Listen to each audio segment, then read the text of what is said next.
Welcome, everybody, to another episode of the Buckeye Bar Guys here on Buckeye Bar Talk. I'm Mike. And I'm John.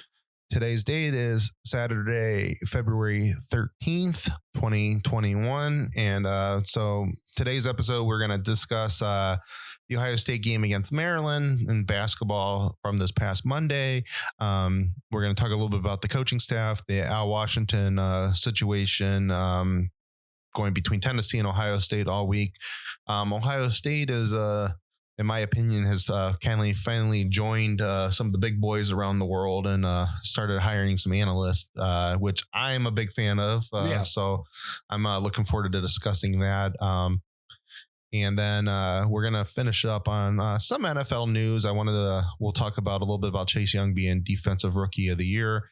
And I also want to touch a little bit, even though he was never a Buckeye, but he did play in the Big Ten. The big news this week about J.J. Watt being released from the Texans. But we're going to start off after our little introductions. We're going to talk a little bit about EA Sports, which we couldn't believe that we forgot about that last week. But before we do that, how you doing this week, John?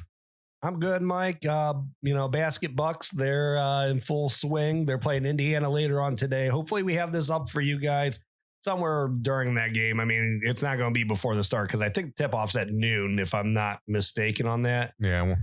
So it won't be up by then, but hopefully it's, a little bit into the game that you guys can, watch this at halftime or something. No, week's been good, busy with work, of course.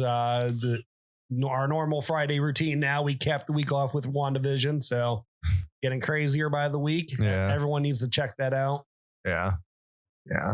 All right, so EA, this was prior to our previous episode, and like I said, I can't believe we forgot to talk about it because we were both really excited about it. Yeah, really excited. We were both big NCAA football fans from back in the day. I remember having them. Of course, I never had PlayStation 3, but I did have PlayStation 2. I loved the versions I had on PlayStation 2.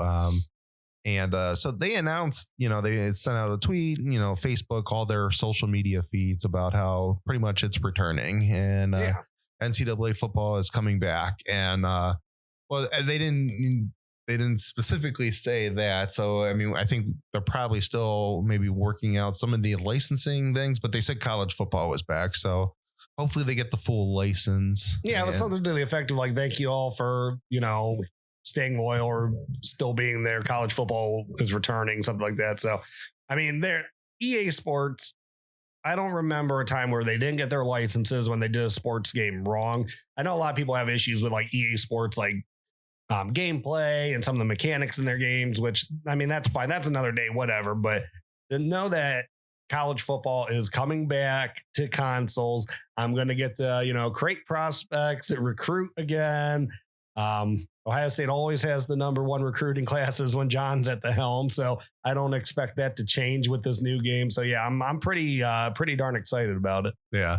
Yeah. What I liked back in the day, and I remembered, between that and Madden and so in college football, they have the dynasty mode. You can create a bunch of recruits and you do legitimate recruiting and all that stuff. It'd be cool if they added the transfer portal this time around. I think you would have to. And maybe some of the other nuances that are in college football now that weren't in college football then. But then, because if you had the Madden game from the same year, you could import every time classes would graduate or leave for the draft early, you could actually transport those classes into Madden. So if you played Madden franchise mode, it was franchise mode, it was literally, you could draft the players that played in NCAA football. Team, right. So, I mean, and I love that. And so it was always fun. I mean, I think I had I remember the last NCAA version I had.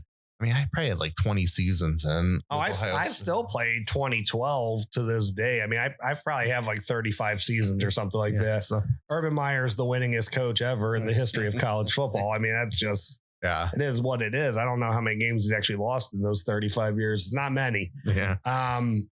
No, and then actually, because you said you never had the PlayStation 3. So maybe what you don't know about the newer generations when they started coming out with those, they actually had modes that like you could just create, like it was like the road to Heisman or something like that.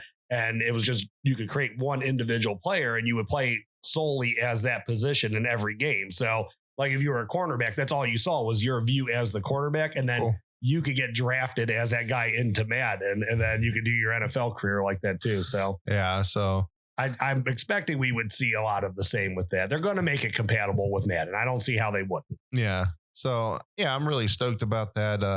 That's when I saw that too, and they said it was for the next gen consoles. I'm like, well, because we've discussed in the past. I mean, neither one of us is. We're more of PlayStation side of things over the Xbox side of things, but we both have PlayStation 4s, and I'm just like, I'm not ready to buy a PlayStation 5 yet. I mean, they don't have a lot of games out for the new console yet. I mean, and I'm not one of those guys that rush out to spend a bunch of money. You never find these things in stores.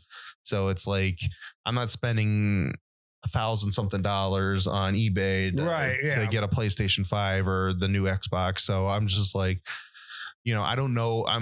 I've always been of the mindset I'm eventually going to buy one. I just don't know when I'm going to buy one. And then I saw that. I'm like, well, they don't have a release date yet that I know now I'm going to be buying. We got to save up for one, which I think it's funny. I think you and I even we joked about that the week prior. Like you were asking me about buying one. And I'm like, I'm not buying one till they announce a new college football game. Yeah. Which also I tweeted out the joke. I think I put this on Facebook also about how, because, everyone's so divided with politics, and we won't go into politics, but I'm like, you know what? Donald Trump failed as a president to get us EA Sports football back. Let's see if Joe Biden can do any better.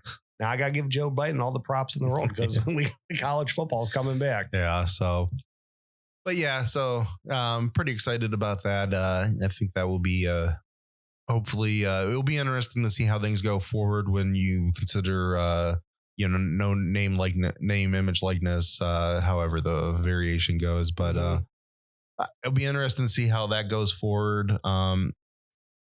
If they're actually, maybe in later iterations of this game. I mean, who knows? In a couple of years, we might actually, if Trayvon Henderson coming up in his senior year in a couple of years, when some of this stuff starts going into effect, maybe his name will actually start being put on. Right.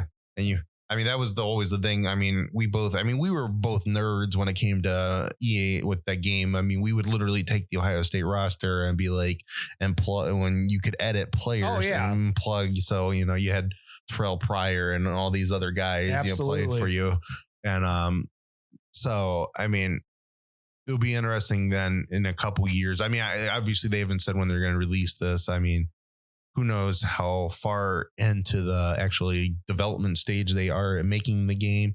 So, I mean, it could be something that if they've been doing this for several months, maybe a year, I mean, this could be ready for this upcoming football season. And my guess will probably be the following football season, but who knows? And I hope that means we get a college basketball game back too. Not that they never did those right. I don't know. EA never put it.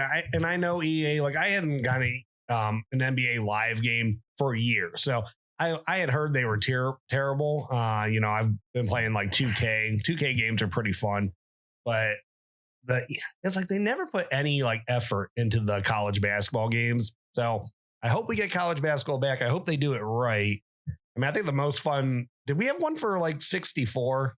Yeah, we had a college basketball game that actually wasn't that bad. And I had a PS2. We had a PS2 version. We had a PS2 one that was okay, but it was I had a PS3 one. I think it was NCAA basketball 09, and it was kind of garbage. Yeah, I didn't really care for it, but yeah. Hopefully we get one of those back. Hopefully they do that right. Is it too soon to petition EA? Now I need Fight Night back. Yeah. I mean, I got college football. I don't want to be too greedy, everything in 1 year, but I think it's, I need a Fight Night champion round 2. So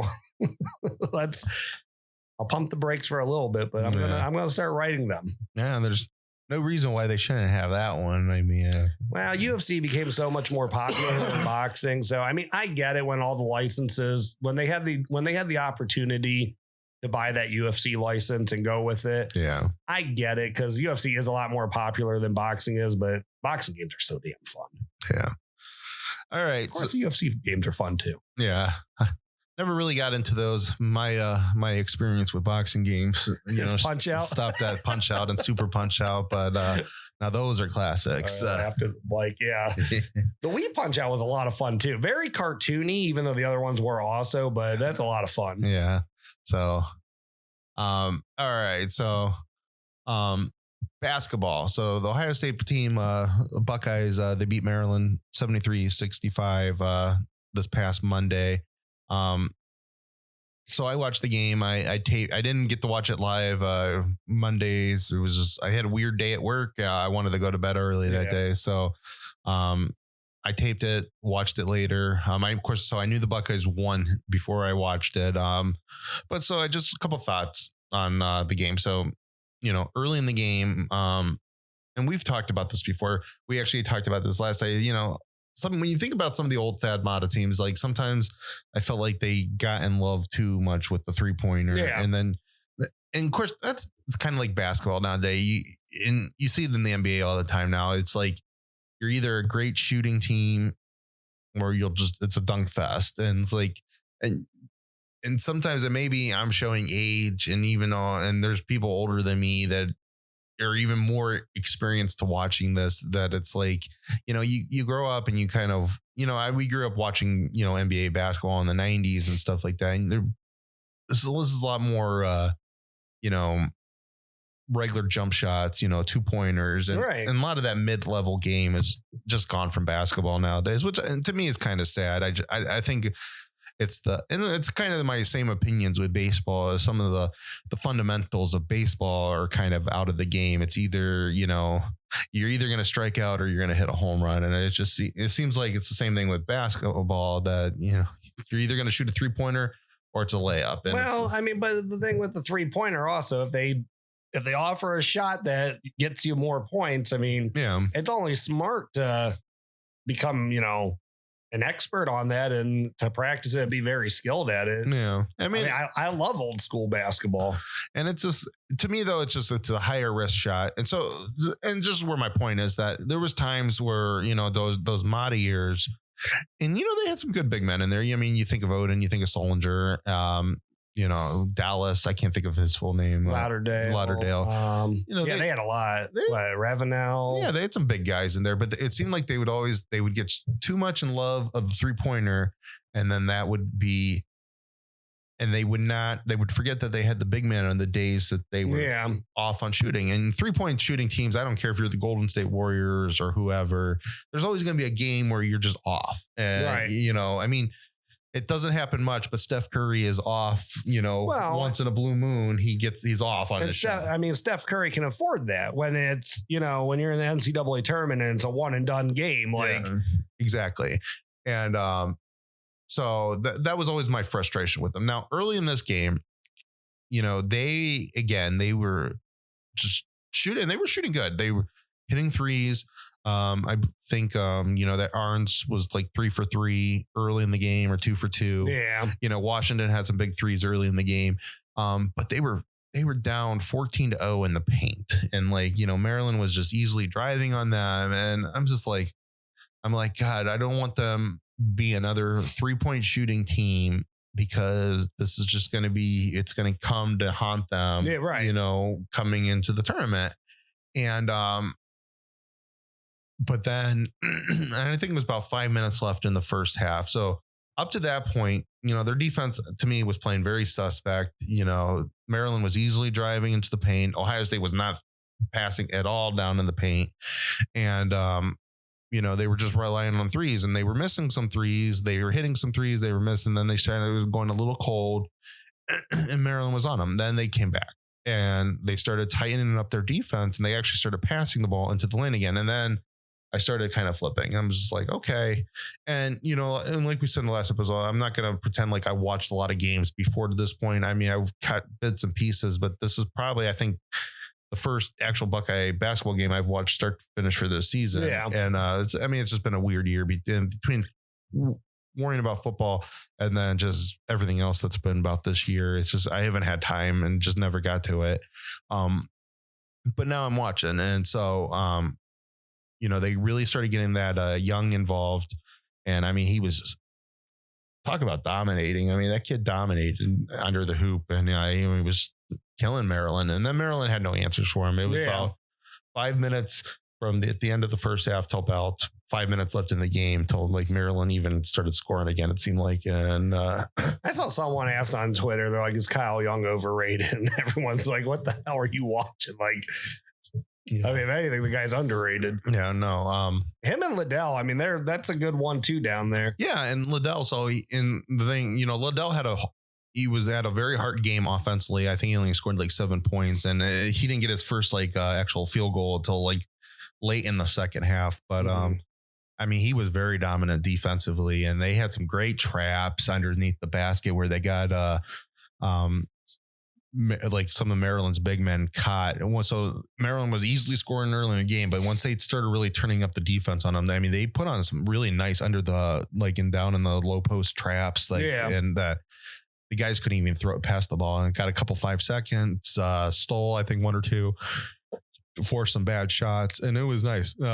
My only thing on Liddell that I didn't notice a couple times, he was a little, and I think Bill Rafferty did the game, and he said this, I believe, once too, and I noticed it also. He was sometimes a little slow when he gets the ball, making his, he dribbles it with his back, and then I think he needs to make his turn a little quicker. He was allowing the double team coming too easily to him and not being able to easily get the ball back out to an outlet.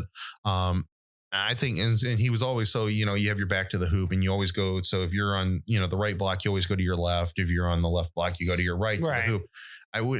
There was a couple times there. I'm like, and he's up on the block. So he has the whole baseline to his advantage too. And I'm just like your whole move is to always go to that side. I would love to see him maybe a couple times a game, fake that and come back across and go towards the baseline, and would have been open a lot.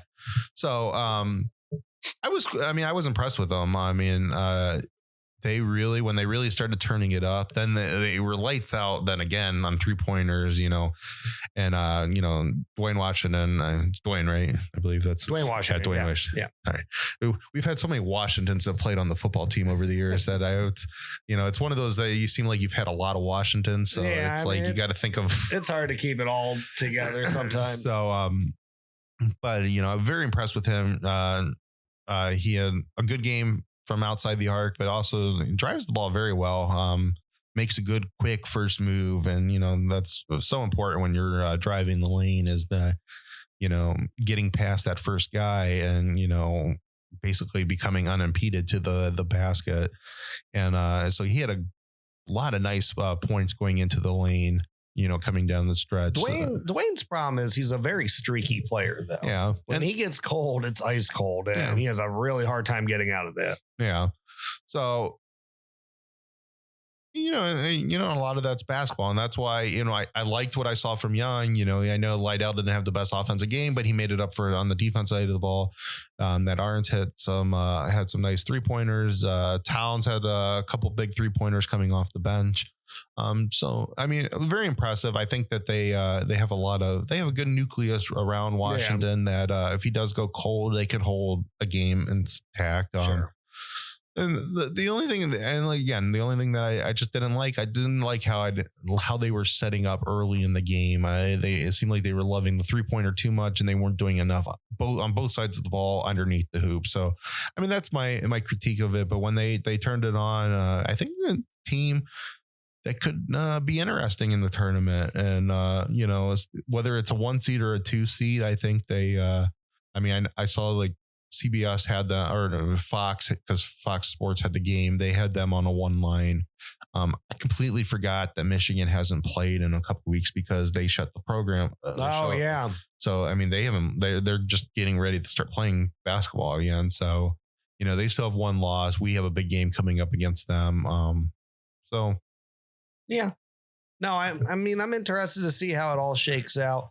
My only concern, but this is also kind of maybe a benefit also, is you don't see a lot of runaway dominant wins with this Buckeye team, which, I mean, that's just Big Ten college basketball also. They're usually close games, when they're both teams are skilled. the other side of the coin, though, is maybe that'll be really good for them. They're used to, winning under adversity. And then, like you said, that's the Big Ten. Like they actually brought up during the broadcast, that's Maryland's, playing Big Ten teams pretty much. I mean, that's their 10th game against a ranked opponent this year. So, yeah. I mean, there's a lot of ranked teams in the Big Ten. And we were talking kind of before the show, it's just weird in college basketball. What did you say? Like the 10 winningest it's something crazy like that, like maybe like 10 of the 12 or the 12 winningest programs, something like that. They're like, none of them are ranked right now. So, and and the crappy thing about that is, a couple of those teams are going to make the tournament. And so we'll probably have a 7th or 8th seed win the national title this year because one of them will hit. I mean, these guys have good players. They still have the topper, great recruiting classes. Yeah. Well, that'll be Ohio State will get a 1 seed and, they'll have like Kentucky as a 6 seed in there, Kansas as a 7 seed in there. Yeah. We'll get the bracket of death. Yeah. So, it'll be interesting. They had Fox Sports had Gonzaga and Baylor as the other 2 1 seeds outside of Michigan and Ohio State, which would and both those teams are undefeated. But that'd be huge for the Big Ten if they would get 2 top seeds. I mean, oh yeah, absolutely. So, be interesting how they go down the stretch. I'm looking forward to watching the Indiana game later today, and then see from there. Yeah. Yeah, no, I agree. We'll see how it goes. Should be. I mean, I don't see the wheels coming off, though, that they're going to get any lower than a 2 seed come playoff time. No, I definitely agree with that. Even at this point, you're always in basketball. You're always capable of dropping a game against a no name, team, a lesser opponent. I mean, that stuff happens in basketball. I think if they split, it's Iowa, right? Yeah, if they split Iowa, Michigan, I think they were probably going to get to the top seed. Yeah, and I don't know you necessarily have to really go far in the conference tournament to get that either. Yeah.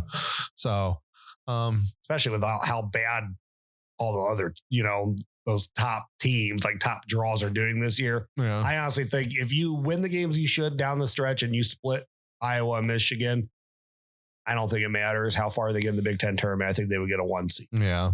Because, again, they like having known names at those top seeds. And I mean, I'm not saying Ohio State has the illustrious basketball, No, it's not Ohio State football for sure. But they're a name team. We're not a basketball school like Michigan. I mean, there's just but they are a name team. They've been a name program for a while. Yeah.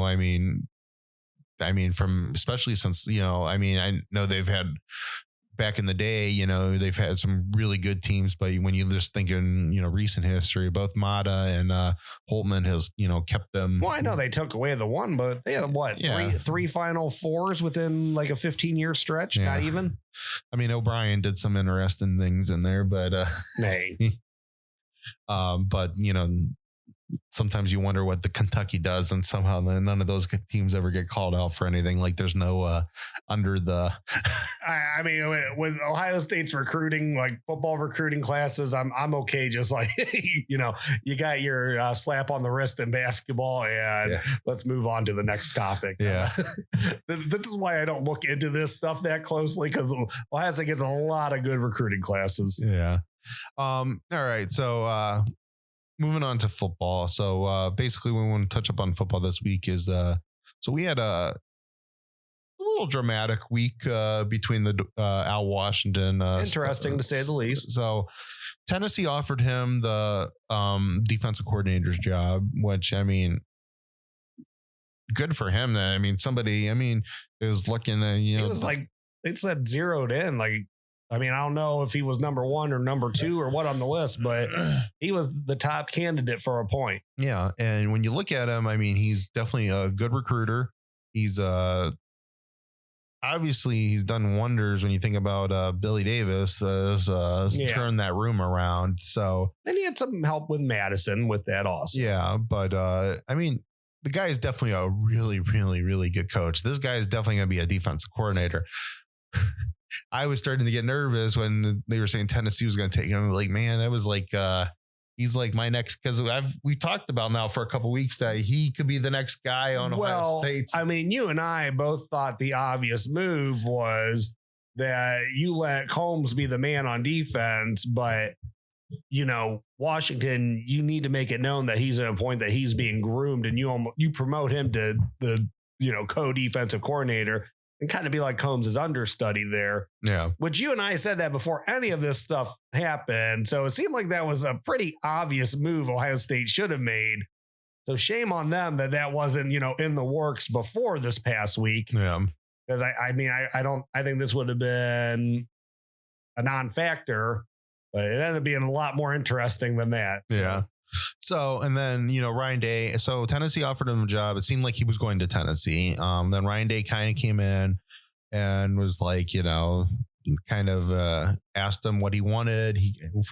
What everybody was saying is that, he was basically gave a number to Ohio State. Then Tennessee sweetened their deal up a lot. So, what was the rumor is $1.5 million per year was the final offer. And then, Ohio State sounds like we haven't gotten an exact number yet. I think you said you saw that 800,000. Well, I think I don't have an exact number. I don't know if they hit $1 million or not.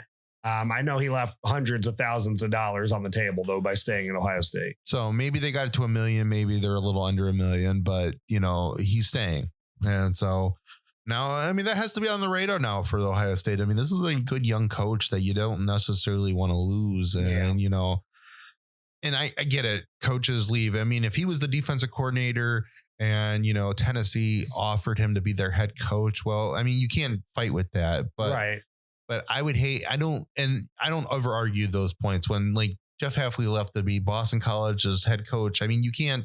It wasn't a bad job either. Yeah. You can't say no to stuff like that. It's a weak conference. Boston College really wasn't in terrible shape. I know that they weren't a perennial powerhouse, but Clemson's dominated everybody in the ACC. Yeah. But I don't think Adazio was that who. That's who was there, right? I don't think he left them bare cupboard or anything like that. I think they were a pretty good foundation to begin with. And Ryan Day, of course, he told Hafley that was a good job to go with. So it seemed like a no-brainer. Yeah. So I would agree with all that. So if Al Washington was the DC, or even if somebody hired him, if somebody came out and said, "Yeah, you're linebackers coach, but we like you, we want you to be your head coach," you can't argue with points like that. You're not going to fight back head coach money, but you could fight back defensive coordinator money if you give your coaches, more money. And Ohio State, I'm sorry, and I know you were talking about, you got into it with a Tennessee fan. Tennessee fans are, they're some of the most laughable, the delusions of, and we were talking about before the show today, the delusions of Tennessee fans, how they are just they go in about Tennessee versus Ohio State. And then you point out that just how much greater Ohio State. And then they suddenly start going into about how many national titles Alabama's won. And I'll listen to that from an Alabama fan. And I, this whole thing from the South, I don't get this. I still have never gotten it. And, if a Florida fan wants to run their mouths to me, you know what? You have as many titles as Ohio State does. And actually more recent. They have 2 titles than we do. But, they have 3 in almost around the same time that we have 2. But they beat us on the field. So if a Florida fan wants to tell me that, Florida's a better team than Ohio State the last 20 years, I know it's not true, but I'll listen to that and I'll take it because Florida beat us on the field. If a Tennessee fan wants to talk crap to me because Tennessee beat us in a meaningless bowl game in 96, January 1st, 96, beat us by 6 points.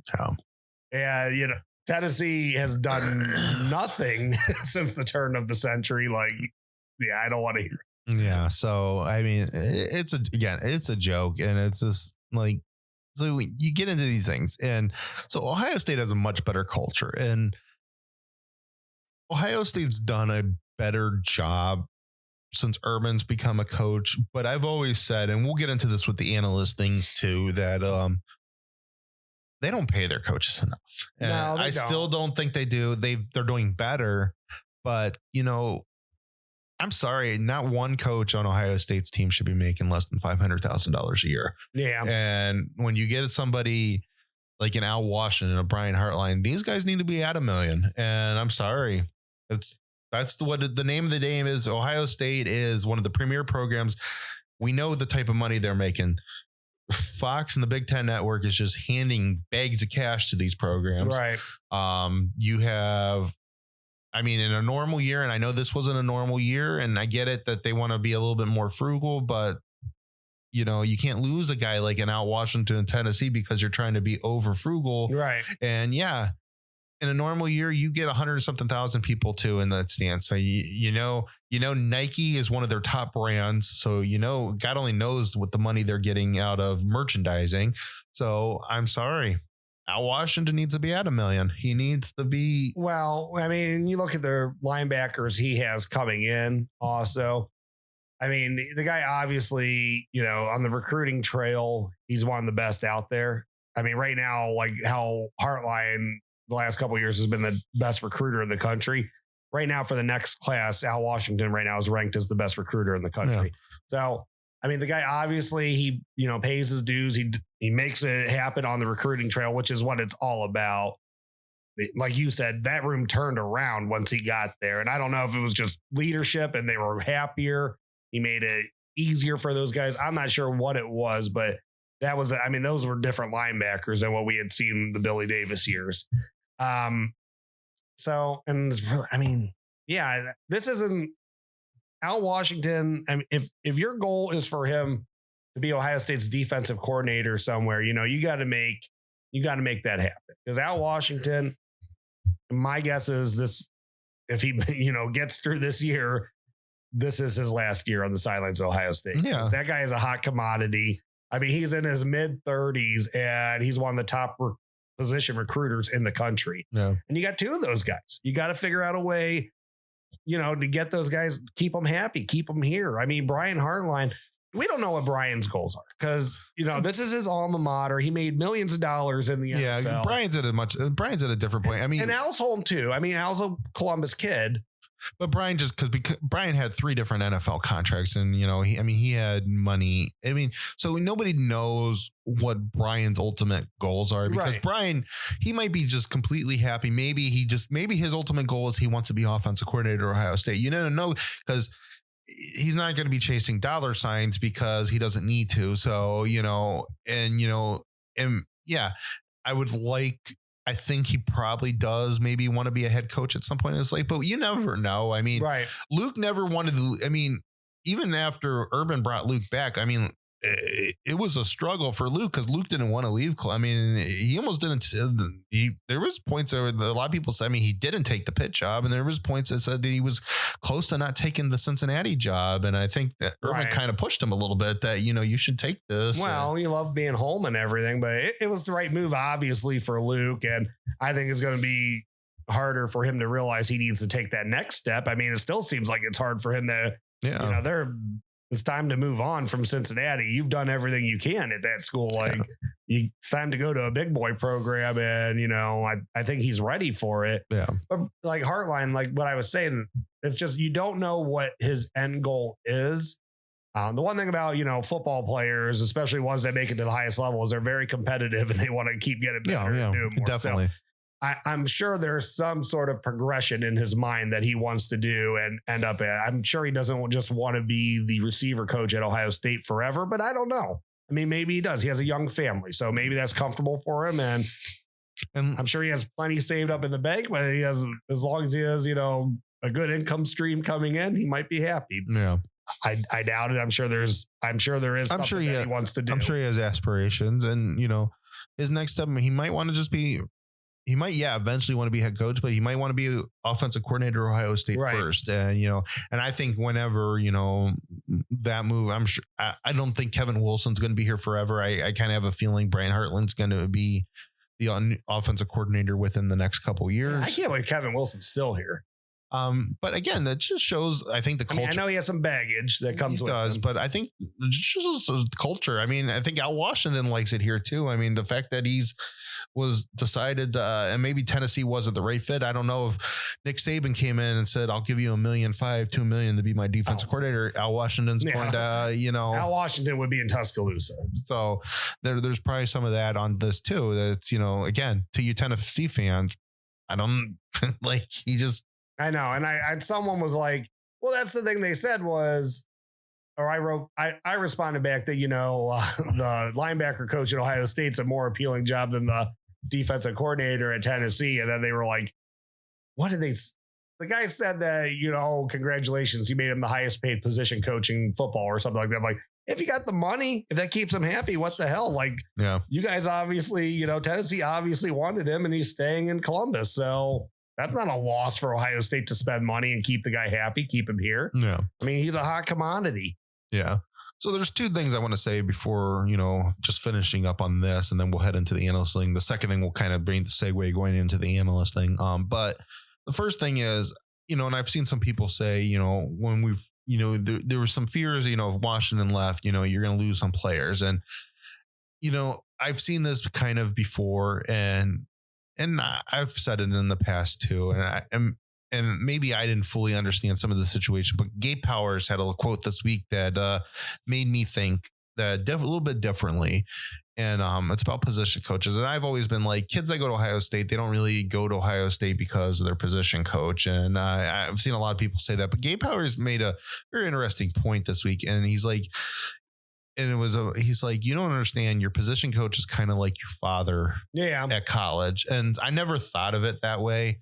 So a lot of, losing out Washington, we could have lost. It would have been huge. And, and you think about that, and it's like, okay, that's from a player's perspective. And, and yeah, that's probably, that is the guy that spends the most time with them. I mean, that's not, Ryan Day. It wasn't Urban Meyer. I mean, they're overlooking the entire program, right. And, and everything else that goes with that. I mean, they have media obligations and all kinds of stuff that, your position coach don't necessarily have. And, they spend the most time with these guys outside Brian Mariotti, who probably spends the most time with them. Well, and I mean, just imagine, and I know it's a lot different circumstance because he's, much older, but imagine one of these like out of state defensive linemen that we've been in the whole cycle for, but it's coming down to us and an SEC team and could go either way. And Larry Johnson goes to another school or Larry Johnson retires. Like, good chance that guy's done with Ohio State. Yeah. That's another thing Ohio State's going to have to consider going, in the forward is that, Larry Johnson, kids love playing for him. That's why we're getting, Ohio State is a great school that puts a lot of guys in the NFL, and you're still going to get good defensive linemen. You're still going to be showcased. So, they're still going to go to we'll still get kids, but I don't know if you get Chase Young, and the Bosa brothers were a little different because, they had Ohio State ties, previously. Right. So, but guys like Chase Young and, Tyreek and, a couple of the guys we've had, sure. Can we pull them?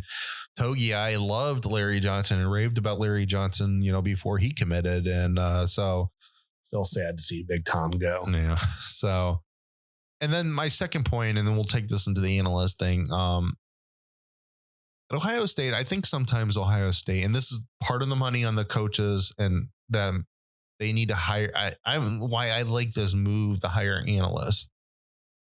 I think sometimes Ohio State needs to. You're in the Big Ten. I know we've talked about the Super League and maybe Ohio State should leave and they should, maybe all the big schools.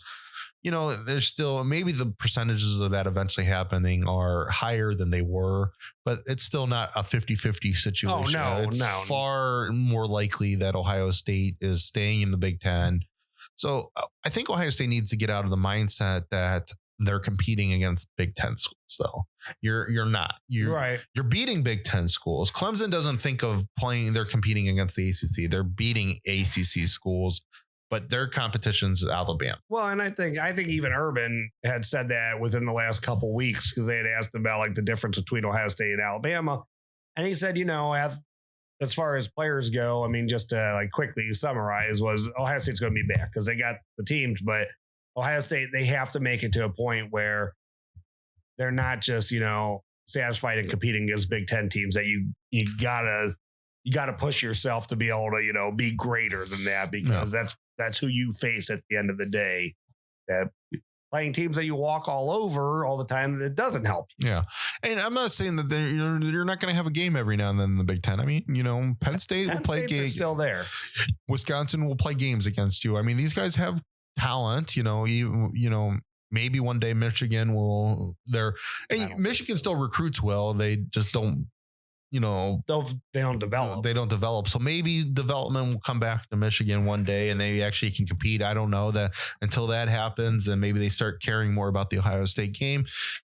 Ohio State will probably still continue to walk all over them, but they got Mike Hart back as a running back coach.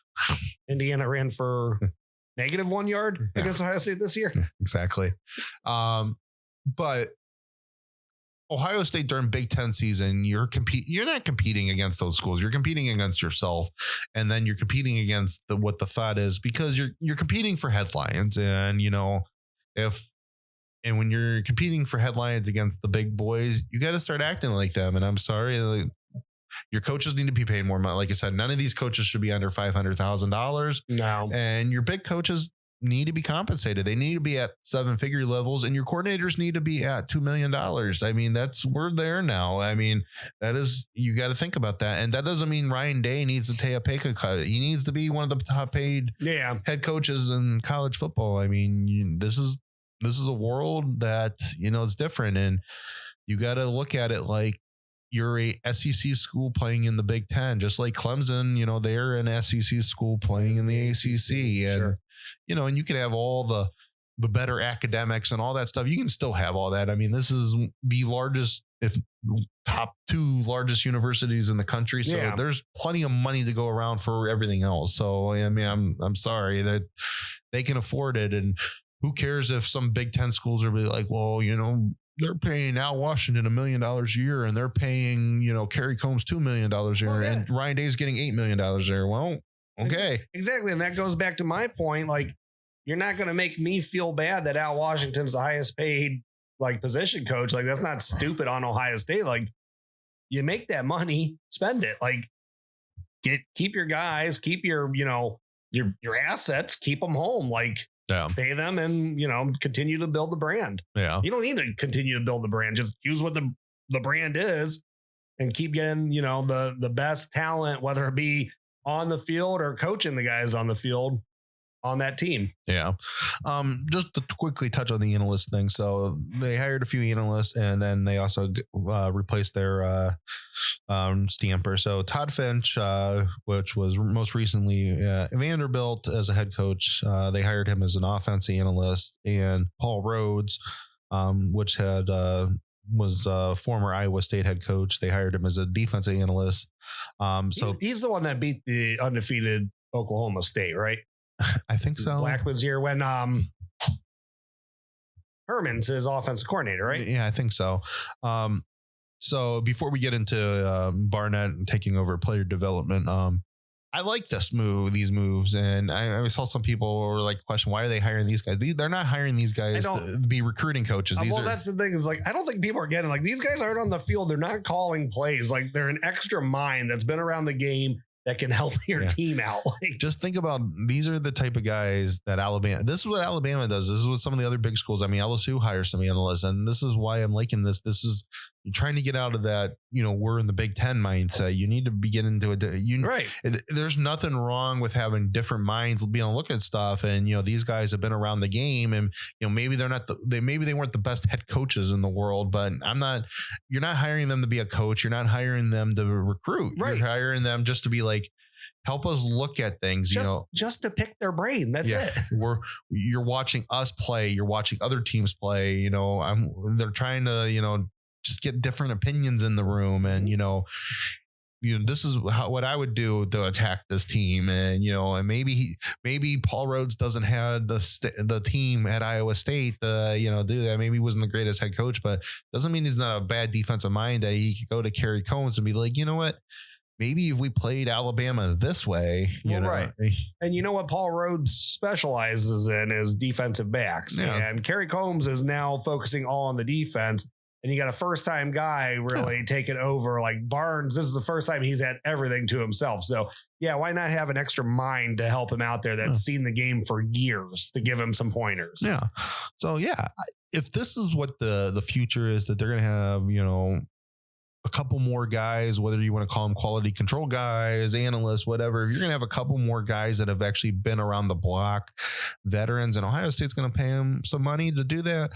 I'm fine with that. I'm fine. I have no problems bringing some extra minds into the building, because that doesn't hurt. Well, I mean, Nick Saban loves doing it. I don't think it ever really hurt Nick Saban when he brings in, Butch Jones or Hugh Freeze or, guys that failed as head coaches, but they've been around. They've done successful things. Like, they know they can at least offer some sort of wisdom, if it not, maybe not to Saban, but to his coordinators, that can help them look at things a different way, that, okay, maybe we can implement this into our game plan. Yeah. Because it makes sense. Yeah, so, exactly. Yeah, I have no issue with it. It's a smart move. Like you said, like, if you want to really compete with these guys, these are the things that you have to do. And I know Ohio State has their, 2 national titles in 20 years, and they're always right there. But this is just, I think this is a smart step. It's, it's the next step. If it doesn't work, you're still going to be a very competitive team. Yeah. And like I said, you're not replacing a coach. So if somebody wants to hire Paul Rhodes or, Fitch coming down the stretch to be a coach on their team, fine, whatever. Right. You go hire another analyst, and, you bring guys in that have been around the game, and, I'm completely fine. There's nothing wrong with collaborating with people.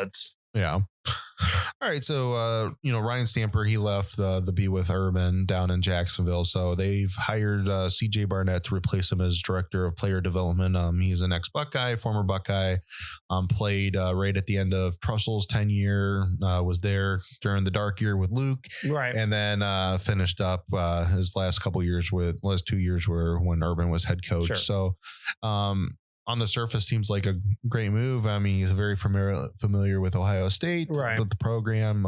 Just your general thoughts. Well, I think my biggest takeaway is, I mean, obviously, culture guy loves Ohio State, so that's excellent to get in there. To replace Stamper, though, you have to there has to be a little bit more to it, to you as a person. And I believe he's been a Columbus police officer for the last 2 years, something like that. So, obviously, the guy's familiar with the community. And I think the things that Ryan Stamper, that people were able to go to him for, and to the Real Life Wednesdays, I think that's something that CJ Barnett is definitely, suited, that he can continue that legacy, maybe add some of his own stuff, but definitely he'll be a good voice, or a good liaison these guys, these young players can go talk to. So yeah. I think it's an excellent hire. So he was also a sales consultant with a Subaru car dealership in Dublin, which, I mean, we know what's coming. Name, image, likeness. We've always said that this is a very big advantage for Ohio State in the future. A guy who understands the community and player development, and that in the end, this might come to a point where part of your player development is helping them. This car dealership, they want, somebody to come be a spokesman for them. I think that's perfect for you. Or, Kroger wants this person. I think that would be understanding the community and all the different, Columbus is one of the fastest growing cities in the country. And, when you look at 20 years ago, what those suburbs looked like compared to now, the city, it seems like, Dublin's in like 3 different counties now, right? Parts of Dublin. So well, and the thing about the hire that I also like is, I think with this position, what's really important is you have to have someone that's played football. So It has to be someone that can relate to these guys, that, knows the game, knows what it's like to be a student athlete. The other thing to it, though, which I don't like, because Barnett was a good player, I remember him, but it has to be a guy that they didn't make it as a football player also, that they realize, how you have to use your degree or what you do after sport. So I think that, he's walked in those shoes. Yeah. That he's been a police officer, like you said, he's been a sales consultant in the community, that it's going to be an excellent hire. I think that's I know everyone said how big of a deal was losing Stamp. I don't know if it's just going to be a seamless transition or not, I think CJ Barnett, though, easily can grow into the role and he'll be great at it. Yeah, me too. I agree with that. Good points from you on those. So yeah, top to bottom, everything. I'm glad they kept Washington. I like the idea of going into the analyst roles and hiring analysts, and I like CJ Barnett. So and going forward, I just want, I think Gene understands it a lot more when he hired in Urban, and the biggest reason why he hired Urban is that he realized that he could not lose footing in the college football world after Tressel's departure. That and people say what they want to say about Jim Tressel. Jim Tressel put Ohio State very high up on the map. Absolutely. And I'm not saying Ohio State didn't have when they were on the map. I mean, those Cooper years, Ohio State was on the map. I mean, but Tressel grew Ohio State past, where John Cooper had some issues. So, Ohio State was a hotbed, of college football. And Gene realized that, and he's like, we can't take a step back. We have to take a step forwards. Well, the next step forwards are, you got to start paying these guys, and they got to pay what the rate is. And that's part of capitalism, and that's markets, and sure. Markets dictate stuff. And if the SEC, if the Alabamas, the LSUs, and they're going to pay their coaches, and Clemson, I think Clemson is starting to having to learn some of the stuff from Ohio State. There's been some things that maybe they don't pay their coaches as good as that they should, and they have to start learning that too. So you got to get these coaches up to what the market rate for these coaches are, and absolutely, that's part of life. Right.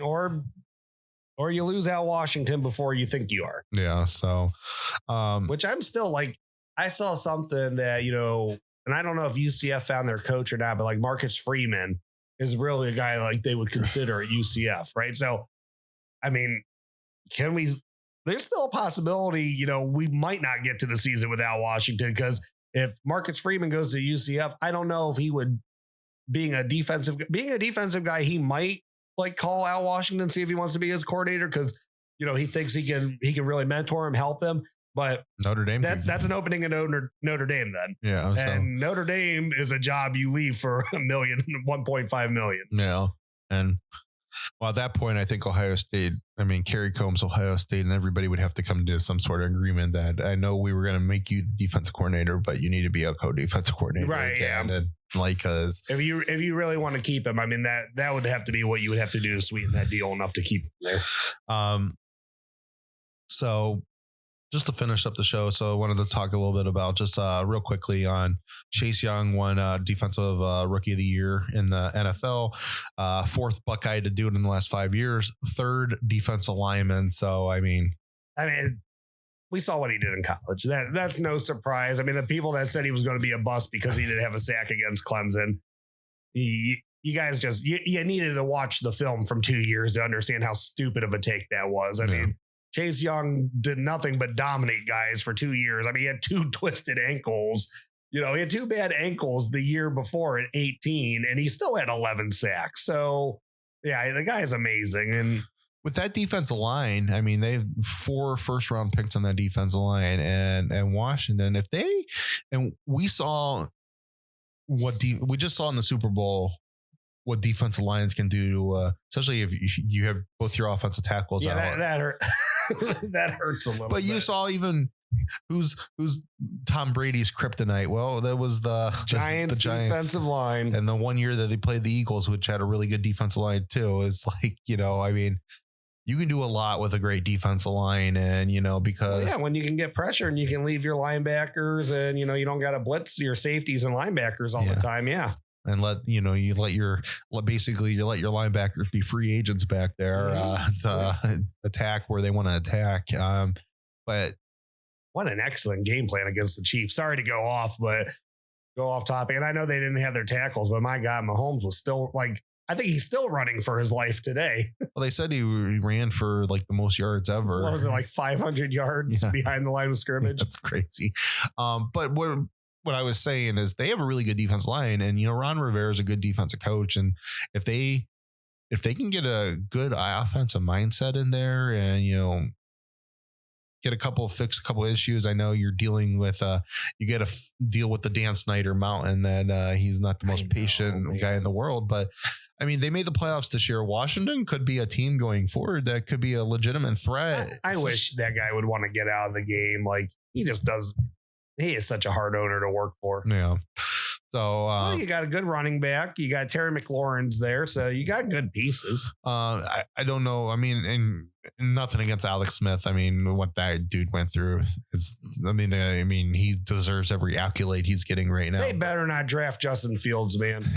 If he falls to them and they draft him, I'm going to be a little pissy. They probably need a new offensive coordinator. I mean, I don't know who their offensive coordinator is. They need a different offensive mindset, and they need to solidify their quarterback. But they could be a real team because of that defensive line. They could be a threat to, who knows, maybe they could get into the game someday. And then speaking about defensive lines, so just to finish up the show, and again, I said at the beginning of the show, he didn't play for Ohio State, but he played for Wisconsin, and I get it. He's maybe has lost a step or two since where he was. Yeah. And I don't know what his contract is. I don't know what kind of salary cap hit the Texans are taking if they would have kept him going into the new league year starting in March. So I'm going to preface all that, but I thought it was kind of crazy that they just outright released him. I don't think it's crazy that they got rid of him. There was obviously some difference of opinions. They had to get rid of him, but you would think that JJ Watt would fetch something of a return, and maybe it's not 2 first rounds and a second round anymore, but could you get a second or third rounder, maybe 2 draft picks in like that second, third, fourth round area that, get 2 in there somewhere. I mean, I don't know. I thought that was kind of crazy. And I mean, I know he's had some health issues. Maybe it was just, he wasn't happy with the team, and we know like Deshaun's not happy with the team, but JJ is a little bit later into his career than what Deshaun Watson is. And he said, you know what? Can you guys release me? I want to go somewhere else. And maybe they felt they owed it to him. I don't know. I mean, and I know it's a business that it doesn't necessarily always work that way. There's a reason why, though. Maybe they thought that, he's not going to be worth the money to them because they need that money to rebuild in other places. I'm not sure.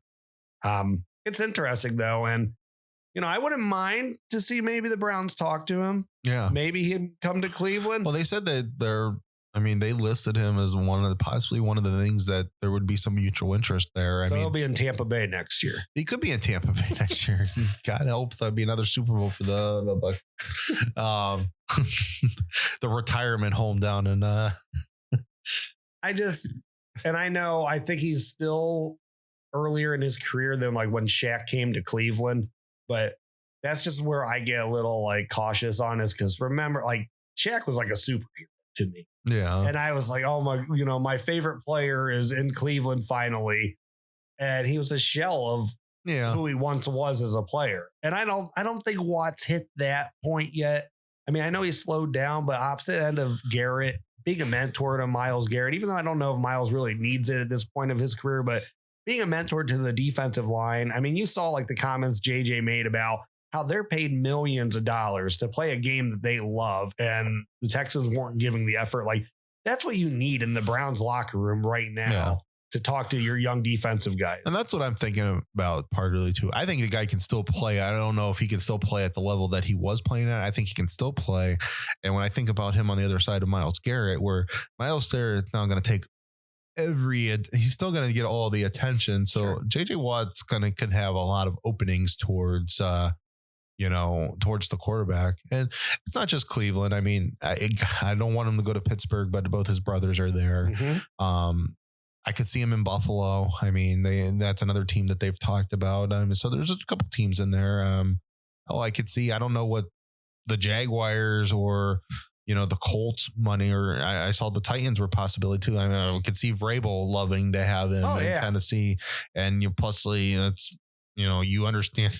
I mean, that's picking somebody up that understands one of your division rivals. And so, I mean, there's who, went up against those offensive linemen every day in practice. So, I mean, there's different things that they could do. I would definitely love to have his attitude in the locker room in Cleveland. Yeah, I would definitely talk to him. And if there's some mutual interest, the Browns still have some good cap room. And I mean, I know you got some re-signings coming up. I mean, you got contract extensions. You got to deal with Baker, Denzel, and Nick Chubb are all coming up. And, so, I mean, that's a lot of money that's going to get thrown at those guys. And me personally, I know you and I talked about, some of the durability issues like Denzel Ward's had. We talked about that earlier today before we got on, but those are three guys I would like to have re-signed and continue their careers in Cleveland. Yeah. And I'm assuming that they're all going to get their contracts. I would think so.